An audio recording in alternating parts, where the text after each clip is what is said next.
Boa noite, irmãos. Esse mês de dezembro nós estamos falando sobre Natal, a verdade por trás da festa.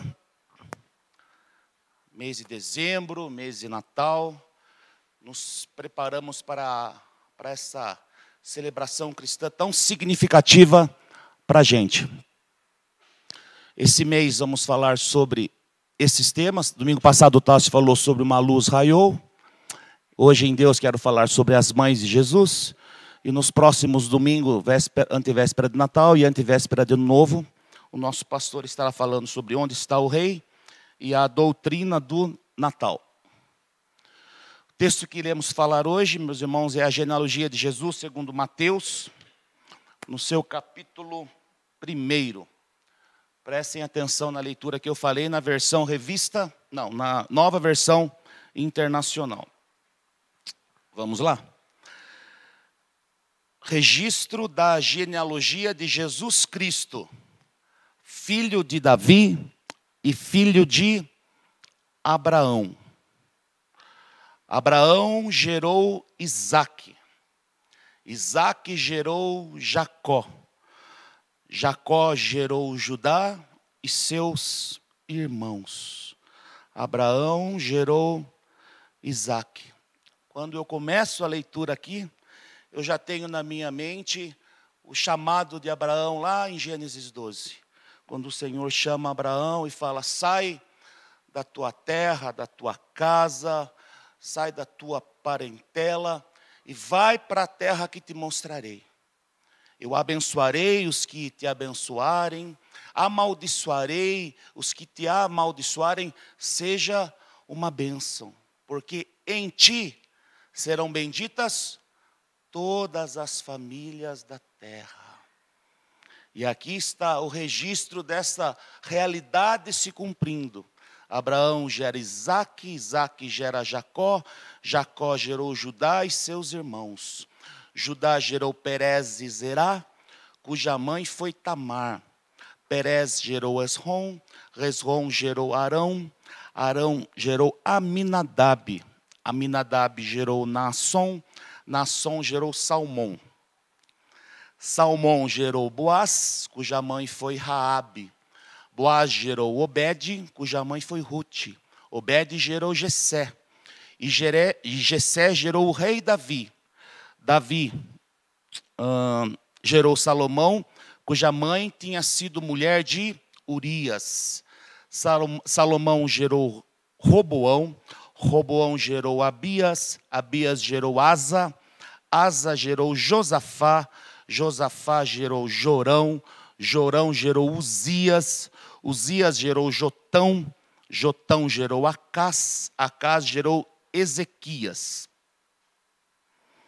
Ezequias gerou Manassés, Manassés gerou Amon, Amon gerou Josias. E Josias gerou Jeconias e seus irmãos no tempo do exílio na Babilônia. E depois do exílio na Babilônia, Jeconias gerou Salatiel. Salatiel gerou Zorobabel. Zorobabel gerou Abiúde. Abiúde gerou Eliaquim. Eliaquim gerou Azor. Azor gerou Sadoc. Sadoc gerou Aquim. Aquim gerou Eliúde. Eliúde gerou Eleazar. Eleazar gerou a Matã, Matã gerou Jacó. E Jacó gerou José, marido de Maria, da qual nasceu Jesus, que é chamado Cristo. Assim, ao todo, 14 gerações de Abraão ao rei Davi. 14 gerações de Davi ao exílio da Babilônia. E 14 gerações do exílio da Babilônia até Jesus Cristo. Vamos orar mais uma vez, meus irmãos? Senhor, a minha oração e a minha súplica é que o Senhor venha a trazer tua palavra à tua igreja nesta hora, Senhor. Dá-nos, Senhor, o discernimento para, neste amontoado de nomes, tão estranhos a nós, a nossa cultura, o Senhor possa tirar uma palavra do Senhor para a nossa igreja nesta noite, Senhor. Ó Deus, nós estamos aqui para te louvar, sim, Senhor. Mas também porque somos carentes do Senhor. Precisamos de Ti. Precisamos da Tua orientação, da Tua direção, Senhor.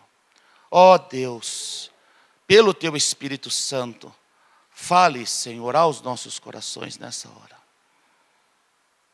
Esta é a oração do Teu servo, em nome de Jesus. Amém.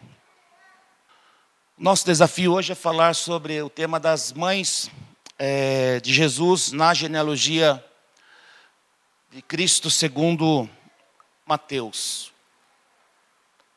Além desses nomes todos, para aquelas que não têm filho ainda, para aqueles que não têm filhos ainda, ser uma inspiração, dicas para nomes bonitos, porque são muitos, né? Muitos nomes assim, lindos. Essas listas das genealogias são fonte de inspiração para muitos. Um texto que eu gosto muito, que é as saudações finais de Paulo, em Romanos capítulo 16 também, nomes assim, inspirativos. Eu curto, por exemplo, Ampliato. Vocês se recordam? Ampliato, dileto amigo no Senhor. Você imagine o privilégio de ter filhas gêmeas. Um nome assim de causar inveja. Trifena e Trifosa. Então, mas para além de tudo isso, se inspiraram, né? Ficaram assim, olha, perdi uma oportunidade, né? Trifena, Trifosa. Mas para além disso, irmãos, há muito conteúdo nas genealogias. Mas o que são genealogias? Para a gente poder entender o contexto. Nos dias de Jesus, as genealogias eram uma maneira de se dizer quem a pessoa era. Era o seu currículum vitae. Tranquilo. Nós não somos assim? Nós não somos o que somos. Nós, na maioria das vezes, somos aquilo que nós representamos. Quando você liga para alguém e fala o seu nome, qual é a pergunta da pessoa? Da onde? Se você falar que é José Manuel da Silva, sem problema nenhum com esse nome, é perigoso você não ser atendido. Então, genealogia era isso. Qual é sua estirpe? Qual é sua origem? Qual é o valor que você tem? Sorocaba é uma cidade interiorana, ia falar suburbana, interiorana. Famílias, não é assim? Você é de qual família? Um dia eu estava assim, distraidamente andando num clube da cidade, com esse meu jeito politicamente incorreto de ser, e a pessoa olhou para mim assim, quem é aquele japonês lá? De que família é a dele? E eu respondi assim, com certeza de uma que você não conhece, né? Com certeza. Então é assim, o currículo era, a genealogia era o currículo da pessoa. Era uma forma de se dizer ao mundo, este sou eu. Este sou eu. Logicamente, como nos dias de hoje, a gente prefere destacar o que no currículo? As coisas boas. Mas Mateus não tem esse cuidado. A gente gosta de contar histórias de sucesso. Vocês já viram palestrante de autoajuda, ou esses caras que tiveram sucesso na vida? Ele conta uma história de sucesso. Porque eu vendi uma bicicleta velha, e comecei a fazer trufa na minha casa, e hoje eu tenho a maior empresa de chocolate da América Latina. Não é assim as histórias? E as pessoas pagam para ouvir. E eu, como tenho esse jeito politicamente incorreto de ser, levanto a mão geralmente e pergunto o seguinte, desse caso de sucesso, quantos de fracasso tiveram? Quantos tiveram? De quem nunca estudou e prosperou, sabe? Esses casos de sucesso. Diante dos casos de sucesso, na maioria existem majoritariamente casos do que? De fracasso. Então, genealogia era mais ou menos isso. Era uma forma de você dizer da pessoa quem ela era. Mas Jesus apresenta algumas mulheres na genealogia de Jesus. As mães de Jesus. E aqui começa o problema que a gente vai ver. Mas eu gostaria de responder duas perguntas hoje, na minha exposição. A primeira é, qual o propósito de Mateus ao incluir as mães de Jesus nessa genealogia? Qual era o propósito dele? Qual é o propósito da gente colocar no nosso currículo os casos de fracasso? As coisas que não deram certo. Qual é o propósito? E o que a genealogia de Jesus, segundo Mateus, nos ensina nesse tempo de Natal? Estamos no tempo de Natal. Todo mundo pensando no... Olha, até o presente vem vermelho, você viu, né? As mães de Jesus. Judá gerou Perez e Zerá, cuja mãe foi Tamar. Tamar gerou Esrom. Esrom gerou Arão. Quem foi Tamar? Uma mulher que está na genealogia do Redentor, na genealogia do Filho de Deus, na genealogia de Cristo. Deve ser uma pessoa assim, né, irmãos, para estar nessa galeria de notáveis. Quem foi Tamar? Tamar era nora de Judá.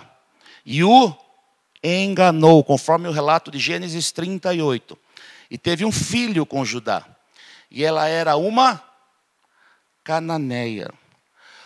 Tamar era meio assim, irmãos. Ela se casou com o filho de Judá. E o que aconteceu com o coitado? Morreu. Ela tinha um flerte assim com viúva negra, manja. Daí, conforme a tradição dos dias, o próximo da fila tinha que se casar com a irmã do falecido para dar herança ao seu irmão. O outro, muito esperto, fez o quê? Não vou dar herdeiro que não seja meu. Ele fazia o famoso coito interrompido nas relações sexuais com Tamar. E não tinha filhos. A mão de Deus pesou sobre ele e ele morreu. Daí Judá falou assim, o próximo é muito pequeno. Então, vamos esperar. Mas Judá quer dar um perdido em Tamar. Não entrega o seu filho para ela. O que ela faz?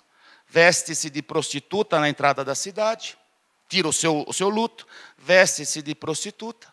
Judá passa lá, pensa assim, dei sorte.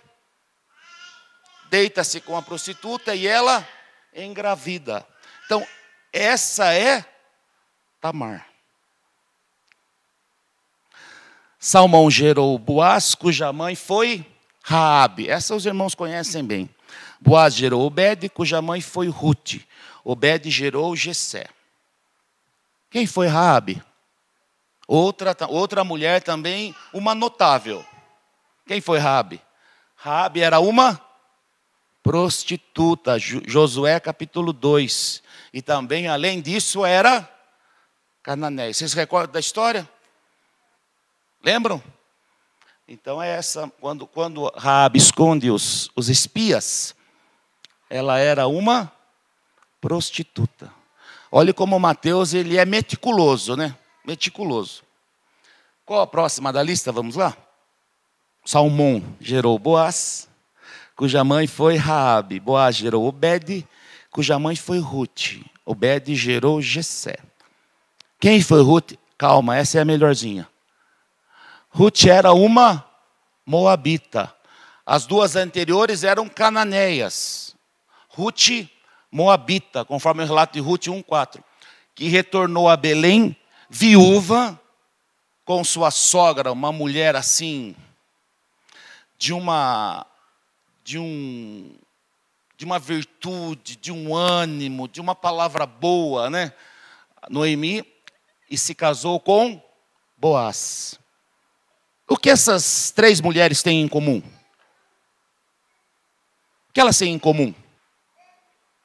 Numa sociedade patriarcal, as mulheres não eram valorizadas. Eram quase seres humanos de uma categoria inferior. Inferior. Se no século 21, no Brasil, ainda se fala sobre direitos iguais, vocês imaginam, nos dias do Senhor Jesus, como era a situação da mulher.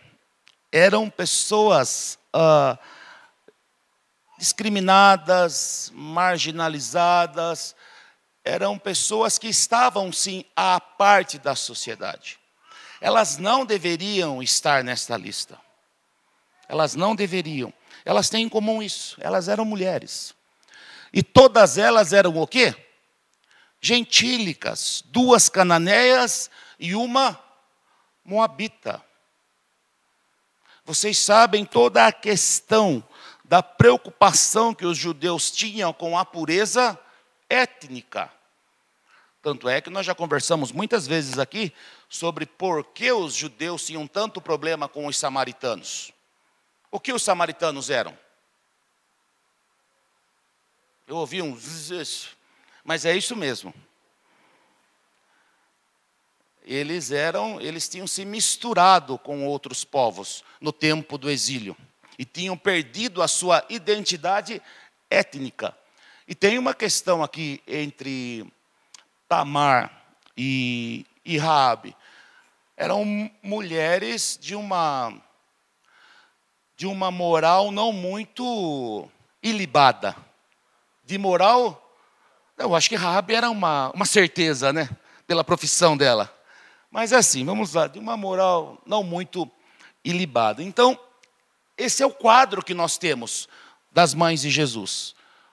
Mas calma, tudo que é ruim pode ficar pior. E Jessé gerou o rei Davi. Se Abraão era o homem chamado amigo de Deus, Davi era quem? Davi era o homem segundo o coração de Deus. Davi gerou Salomão e olhe as palavras no relato bíblico, meus irmãos. O Espírito Santo, através dos escritores sagrados, eles tinham uma preocupação, um cuidado com as palavras. Conversava com o Gustavo esses dias sobre isso. O cuidado com as palavras, com a construção das palavras. E nós que, graças a Deus, temos uma tradução considerada por muitos especialistas a melhor tradução da Bíblia para uma língua autóctone, para uma língua nativa, nossa tradução no português, cuja mãe tinha sido mulher de Urias. Mateus não está aqui não querendo colocar o nome da que for a mulher de Urias, mas ele está apontando para quê? Para o pecado de Davi. Na genealogia de Jesus Cristo, há um rei com o histórico de Davi. Essa é a preocupação de Mateus. Quem era então a mulher de Urias? Batseba, a mulher de Urias que Davi tomou de maneira ilícita. E que culminou na morte de Urias, conforme o relato de 2 Samuel, capítulo 11. Então, nós temos mulheres gentílicas, nós temos mulheres de uma moral não muito ilibada, mas nós temos a mulher que foi fruto do adultério de Davi. Algo que produziu efeitos terríveis em sua vida. E o escritor sagrado não esconde isso. E usa dessa maneira, cuja mãe tinha sido mulher de Urias. Urias era um dos valentes de Davi, que esteve em todo momento com Davi. E quando Urias está à guerra, os irmãos lembram bem do relato, nos dias que os reis estavam em guerra, Davi estava na ociosidade, e foi o que aconteceu. Então, Qual o propósito de Mateus ao incluir essas mulheres com todo este histórico que nós compartilhamos? Qual o propósito? Timothy Keller nos ajuda.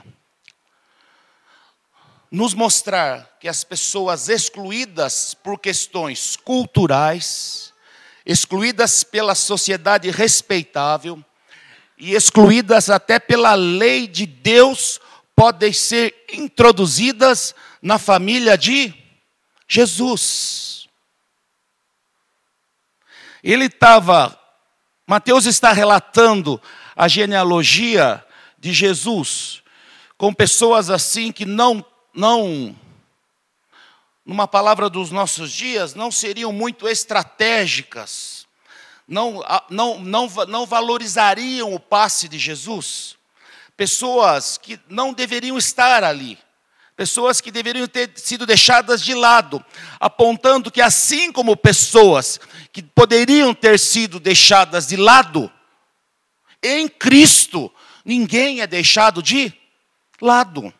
Nos mostrar que as pessoas excluídas por questões culturais, excluídas pela sociedade respeitável e excluídas até pela lei de Deus, podem ser introduzidas na família de Jesus. Ele está apontando para aquilo que ele faria, apontando para a nossa percepção distorcida, porque nós olharíamos aquele currículo vitae e faríamos o quê? Quantas vezes, olhem para mim aqui, aquela ali, presbítero, aquela dali não, aquela dali não, não, aquela dali tem que passar longe, bem longe, bem longe. Nós temos um coraçãozinho lindo e maravilhoso, mas cheio de preconceito. Nos mostrar que as pessoas excluídas por todo mundo, menos por quem? Natal, meus irmãos, Natal não é a festa do exagero. Natal não é a festa da gastança. Natal é tempo da gente humildemente reconhecer que tudo é Deus. Não pensem vocês que foi o acaso que produziu todo aquele cenário do nascimento de Jesus. Deus quis nos ensinar com aquela liturgia que aquilo que nós valorizamos muito, para Jesus, não tem valor algum. E uma pergunta, meus irmãos. Perguntas retóricas agora. Fiquem tranquilos. Não farei como o pastor Gustavo, que fica fazendo perguntas pessoais a nós. Perguntas retóricas. O que é importante para nós? Tempo de Natal. Tempo de celebração. Tempo de luz. Tempo de estarmos com os nossos. O que é importante para mim e é importante para você? Nas palavras de Gustavo Luiz do Prado, o que faz os seus olhinhos brilharem? O que faz os seus olhinhos brilharem? O que faz o seu coraçãozinho lindo acelerar as batidas? O que faz com que energia flua do seu corpo e te dê força? O que é importante para nós? O que é? Como nós faríamos o currículo vitae de Jesus Cristo? Outra pergunta retórica. Nesse tempo de Natal, o que nós valorizamos? O que é importante para nós? O que nós valorizamos? Presbítero Miguel, nos ensinando ontem à tarde, e vocês percebam a importância de ouvirmos, de sempre estarmos aprendendo. Ele trouxe uma luz, um insight para mim, no estudo dele, falando assim, na verdade, todo o nosso empenho em consumir, em gastar, em ter, nós estamos utilizando, na verdade, não é dinheiro. É o quê? Tempo. Tempo. Porque vocês já viram um moribundo nos seus últimos dias fazendo assim: traga os meus extratos bancários, traga os meus diplomas universitários, tragam as escrituras dos meus bens. Qual é o valor dessas coisas nos últimos momentos? Qual é o valor? Mostrarei para vocês aqui, olha para a mãozinha.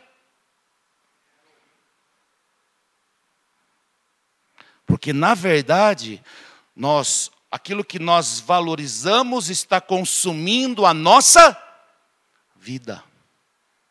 O que é importante para nós? O que nós valorizamos?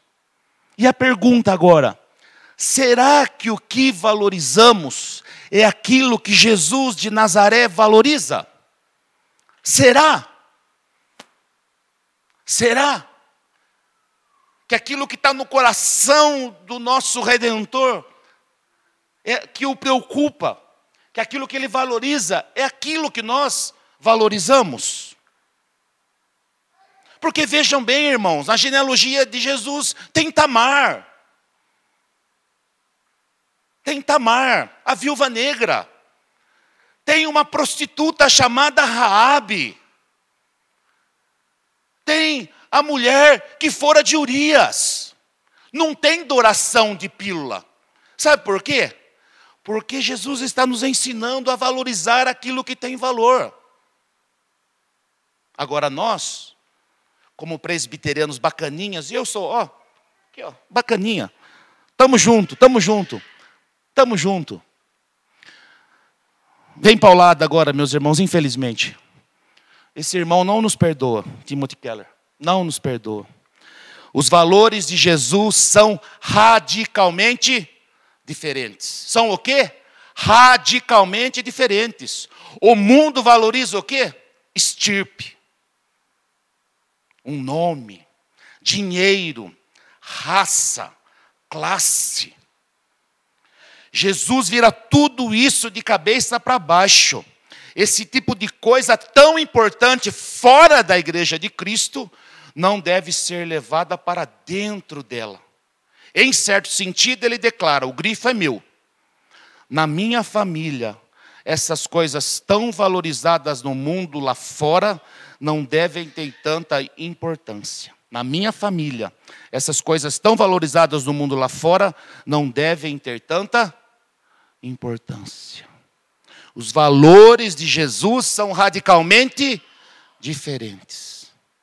Olhando numa perspectiva retrospectiva em sua genealogia, mas também projetando para aquilo que viria.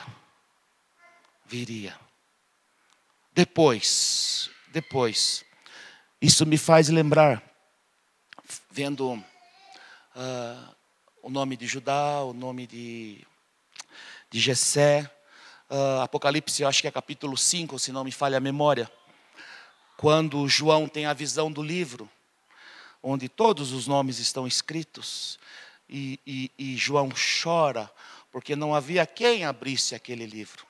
E qual é a resposta dos anciões? Não chore, porque o leão da tribo de Judá, a raiz de Davi, ele fez o quê? Ele venceu, louvado seja o nome do Senhor. E ele pode abrir o livro da vida. Ele pode abrir o livro da vida com um monte de nome, como? De gente que a gente vai fazer na eternidade, Gustavo, nós vamos estar lá. E muitos dos irmãos maravilhosos, pastor, você viu quem estava ali? Tem cabimento. Eu vou contar metade do que fulana fez para você. E ela está aqui. Daí você vai ter que lembrá-los dessas coisas. Lá na eternidade. O que a genealogia de Jesus, segundo Mateus, nos ensina? Mais uma vez, Timothy Keller nos ajudando. Não foram incluídas as pessoas boas. e deixado as pessoas más de fora. Todas estão incluídas só pela graça de Jesus Cristo. Só o que Jesus fez por você pode lhe conferir uma posição diante de Deus. Não são as pessoas más que foram excluídas, ou as pessoas boas incluídas. Com a nossa lente, com o nosso filtro. Porque nós somos assim. Nós olhamos para alguém e já temos uma análise completa. Não. Só o que Jesus fez por você pode lhe conferir uma posição diante de Deus. Religião, meus irmãos, fala para a gente que o que você está fazendo, o que você tem feito. E o Evangelho é o que Jesus está fazendo. E o que Ele faz é suficiente. O que nós aprendemos, irmãos? Que todos dependem do quê? Dependemos do quê, meus irmãos? Não, do nosso conhecimento, do nosso esforço, do nosso currículo.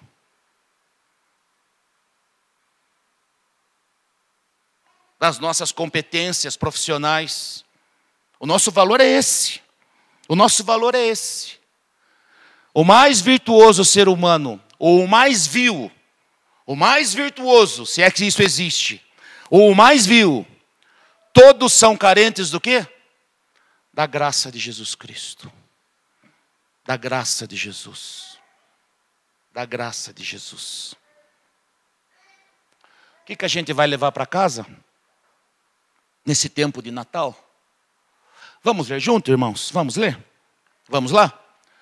O Natal é um tempo de realinharmos nossos valores com os de Jesus Cristo e descansarmos em sua graça.